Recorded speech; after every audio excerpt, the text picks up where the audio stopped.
أعجبني أحد المشايخ اليمنيين يقول لو كان الدين بالنسب لا أسلم أبا لهب وكفر بلال.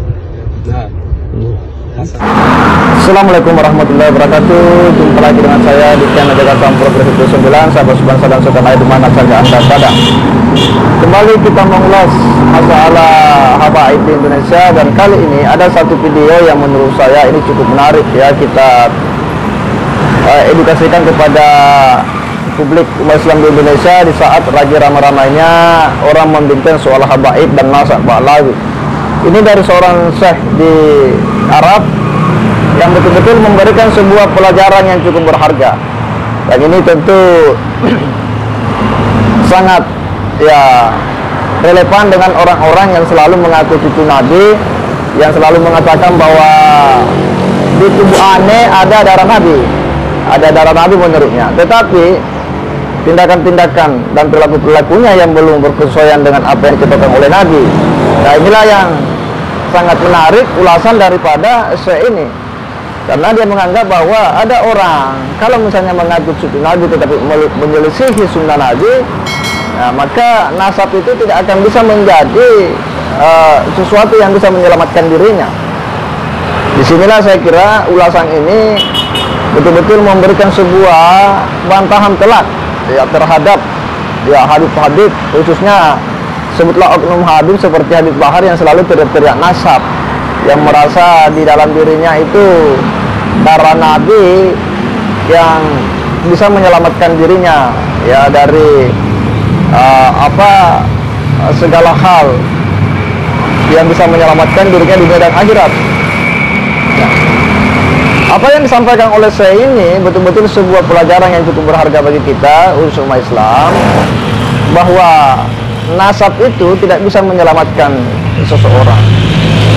Yang bisa menyelamatkan itu adalah amal perbuatan kita. Nasab yang tidak diiringi dengan akhlak yang mulia, ilmu, apalagi hanya ya didominasi oleh semangat sombong, maka itu bisa berbahaya bagi dirinya sendiri.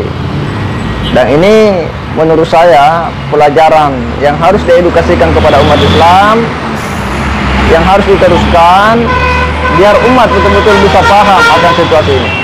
Untuk lebih jelasnya kita simak dulu sama-sama. أعجبني أحد المشايخ اليمنيين يقول لو كان الدين بالنسب لا أسلم أبا لهب وكفر بلال. لكن الدين بالاتباع، لذلك رفض. إن أبا بلال هذا كان يقولون هذا الرجل يريد أن يسوينا بعبيده. ترك الدين كبرياء. والآن هؤلاء الذين يكذبون على ألبس نبينا الأطهار كبرياء. يقول لك يا أخي نحن الأقطاب نسل النبي تتركنا وتسمع الله بنا النواصي. من بطأ به عمله لا يسرع به نسبه، لأنه من نسل النبي ولأنه مقتدى النبي. لكن الذي خالف النبي ولم قال من آل بيت النبي سيرجع لا ولن ينفعه صلاة، لن تنفعه صلاة، لأن النبي قال والله لو سرقت فاطمة بنت محمد لقطعت يدها، لن يمنع قرابتها لرسول الله وهي بدعة رسول الله.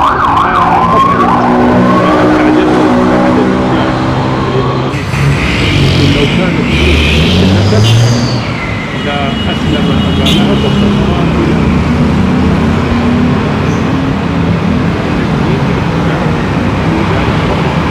أبا بلال هذا الرجل يريد أن يسوينا بعبيده. الآن هؤلاء الذين يكذبون على ألبس نبينا الأطهار كبرياء. يقول لك نحن الأقطاب نسل النبي تتركنا وتسمع.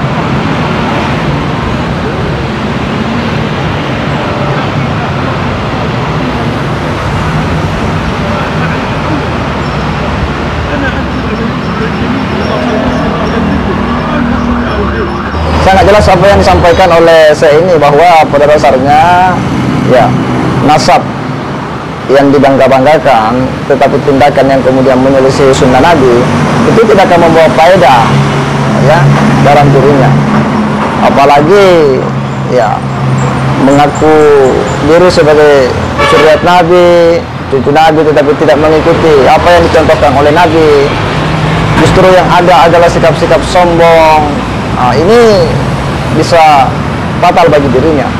Dan menurut saya bahwa ini adalah sebuah pelajaran ya bagi mereka-mereka yang selalu kuat-kuat bahwa dalam diri Ane ini ada darah Nabi.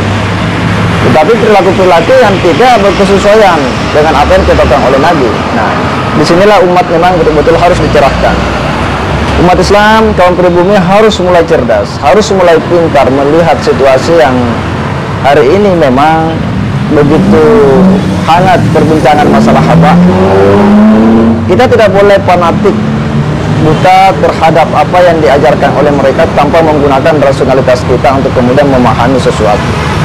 Apalagi selalu menganggap dirinya paling ya benar ya, selalu menganggap nasabnya paling mulia dan kemudian memandangnya lagi rendah. Inilah hal-hal yang menurut kita sebagai orang pribumi itu kan susah untuk kita terima dengan akal sehat. Yang namanya nasab, ada nasab mulia, tetapi memandangnya lain itu rendah. Nah, disinilah problemnya. Apalagi jika kemudian ya membawa nasab itu kepada Nabi. Nah, seharusnya bahwa ketika seseorang mengaku sebagai zuriat Nabi, maka seluruh perilaku-perilakunya ya harus mencerminkan contoh yang pernah diteladankan oleh Nabi. Ya, ilmu harus mewarisi ilmu Nabi. Ya. Tidak boleh menampakkan sikap sombong. Ya, karena itu bukanlah hal yang dicontohkan oleh Nabi. Disinilah orang-orang pribumi ya betul-betul harus melihat persoalan ini secara objektif. Ya, harus rasional ya. Kita mempertanyakan nasab habaib ini karena kita hendak memperoleh informasi yang betul-betul utuh ya, informasi yang benar. Bukan berarti kita membincang masalah nasab habaib ini berarti kita tidak cinta pada Nabi, bukan. Justru karena kecintaan itulah yang kemudian menggerakkan kita untuk mau mengetahui lebih dalam ya, yang sesungguhnya berdasarkan dengan ya keilmuan nasab ya, maupun dengan temuan-temuan ilmu teknologi modern seperti tes DNA. Sebagai pribumi kita kadang memang tidak strike dengan sejumlah oknum-oknum habaib yang selalu membuat pernyataan-pernyataan yang ya ini sedikit merendahkan lah ya.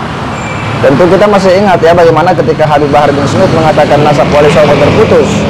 Ini kan sebuah pernyataan yang betul-betul menyakitkan ya bagi masyarakat pribumi.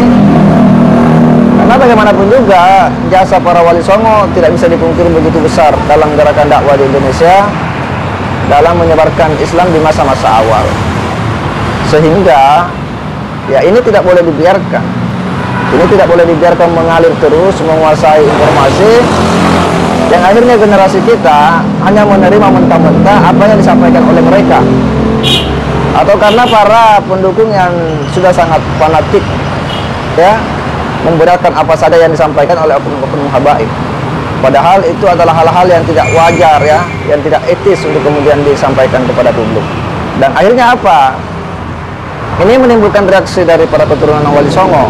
Ya tidak menerima, ya kakek moyang mereka disebut tidak punya keturunan laki-laki alias terputus. Ya. Dan tentu kita sangat mendukung upaya-upaya ini sebagai bahagian daripada pencerdasan ya keberagamaan di Indonesia, dan bahagian yang harus terus diedukasikan. Kita hanya berharap bahwa ini bisa terang, bahwa persoalan polemik habaib nasab Ba'alawi ini bisa terang, yang muaranya adalah ilmu pengetahuan. Saya kira demikian. Wassalamualaikum warahmatullahi wabarakatuh.